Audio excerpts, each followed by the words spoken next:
Shalom saudara yang dikasihi Tuhan. Mari kita tunduk kepala kita berdoa. Bapa kami dalam surga, Bapa yang baik yang kami kenal dalam nama Yesus. Terima kasih atas hari ini Tuhan, kami diberi kesempatan untuk berdoa dan mendengarkan firman Tuhan.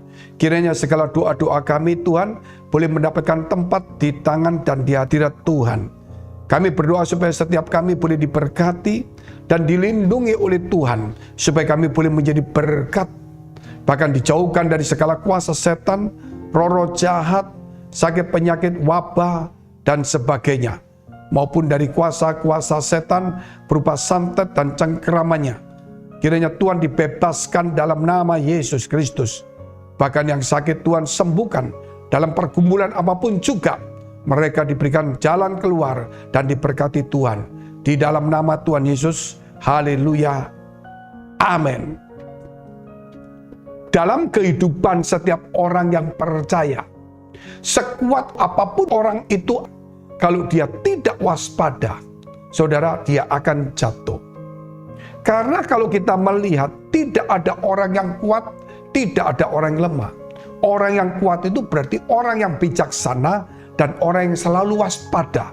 Bukan curiga, tapi waspada, saudara. Sehingga itulah orang yang kuat. Banyak orang merasa dirinya kuat, namun dia ceroboh, akhirnya jatuh. Contohnya Goliat. Dia yang memang orang kuat, tapi dia ceroboh. Dia tidak bijaksana dan tidak waspada. Kita melihat Daud, orang biasa. Dia tahu bahwa dia tidak sekuat Goliat, namun dia tetap waspada, dia bijaksana, sehingga dia tidak bertempur dengan jarak dekat, saudara. Tapi dia mengambil sesuatu, yaitu batu, dan diumban tepat kena ke kening daripada Goliat, dan Goliat mati. Demikian dalam hidup kita, saudara. Jangan cuma kita membutuhkan modal yang besar, relasi yang banyak, saudara, dan sebagainya. Itu memang dibutuhkan, tapi kita perlu bijaksana juga. Kita perlu untuk waspada dalam hidup ini, supaya kita harus berkumpul dengan orang yang tepat. Kita harus dekat sama Tuhan dengan hati yang sungguh-sungguh, itu waspada. Supaya benih firman jangan dicuri oleh iblis. Kalau benih ini dicuri, maka apa yang kita kerjakan juga tidak berhasil. Kita lihat terutama dalam hal rohani, kerap kali kita disesatkan dengan ajaran-ajaran aneh, pokoknya aneh-aneh, dan yang baru-baru, yang rasanya di Alkitab itu hampir tidak ada, saudara. Mungkin salah tafsir, itu berbahaya. Contoh saja seperti doa Bapa kami itu Yesus ajarkan, banyak orang tidak mau melakukannya. Contoh, Yesus mengatakan, jangan menghakimi, banyak orang tetap menghakimi. Contoh lagi, saudara, bahwa suruh mengasihi musuh, banyak kita membenci musuh. Nah, itu contoh-contoh, saudara. Kita lihat dulu firman Tuhan dalam kitab Matius pasal 7 ayat 15. Waspadalah terhadap nabi-nabi palsu yang datang kepadamu dengan menyamar seperti domba, tetapi sesungguhnya mereka adalah serigala yang buas. Waspada terhadap nabi-nabi palsu. Waspada, karena mereka adalah serigala menyamar sebagai domba. Kita datang di gereja, kita berdoa, kita melayani, itu bagus, saudara. Itu benar, tepat. Tetapi waspada.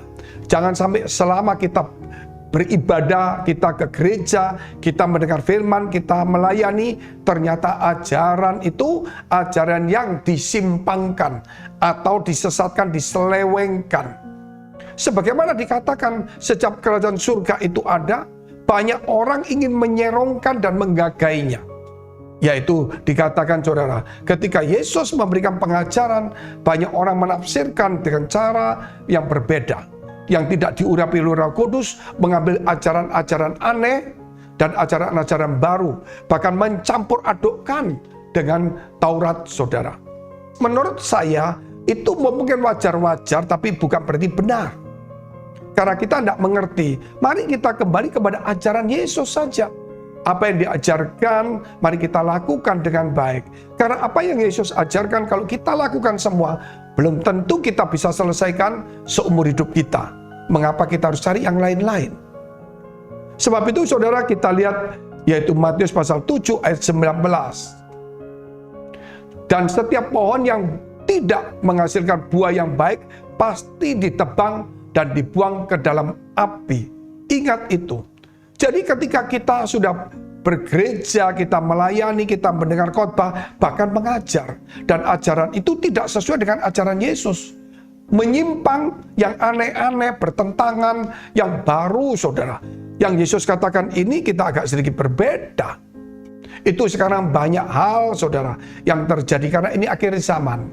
Ada begitu banyak penyesatan, sehingga firman Tuhan berkata, setiap pohon yang tidak menghasilkan buah yang baik pasti ditebang dan dibuang. Artinya hidup kita kalau tidak bisa menghasilkan buah yang baik, kita dibuang. Di sini mengandung satu arti. Apakah ajaran itu menghasilkan kehidupan kita yang bernilai, berkualitas? Apakah ajaran itu membuat kita menjadi orang, saudara, yang mempunyai buah-buah kehidupan yang baik? Disukai orang, ramah, sopan, rendah hati, tahu berterima kasih, jujur, orang yang rajin, orang yang lemah lembut, tidak kikir, tidak sombong. Apakah ada buah seperti itu atau sebaliknya? Kita perlu introspeksi diri. Jikalau buah-buah itu ada, berarti pohon yang baik. Dan firman Tuhan berkata, jikalau engkau di dalam aku dan firmanku tinggal di dalam kamu, mintalah apa saja. Artinya, jikalau firman Yesus masuk menghasilkan buah, berarti ada harapan, masa depan pasti terang. Saudara, mungkin saudara dalam pergumulan persoalan ekonomi, studi, karir juga, mungkin saudara juga punya persoalan begitu banyak, jodoh apa saja. Jangan takut. Firman Tuhan berkata, imanmu menyelamatkan kamu, imanmu menyembuhkan kamu. Tumpangkan tanganmu di dadamu, dan kau yang sakit, tumpangkan tanganmu bagian sakit. Di dalam nama Tuhan Yesus, jadilah pulih, jadilah kuat, dan diberkati Tuhan, dibebaskan, dan diberkati. Engkau yang sakit menjadi sembuh sesuai dengan imanmu. Terima dengan imanmu. Dalam nama Yesus. Haleluya. Amin. Jika saudara masih membutuhkan pelayanan doa dan konseling, silakan hubungi nomor tertera. Tuhan Yesus memberkati.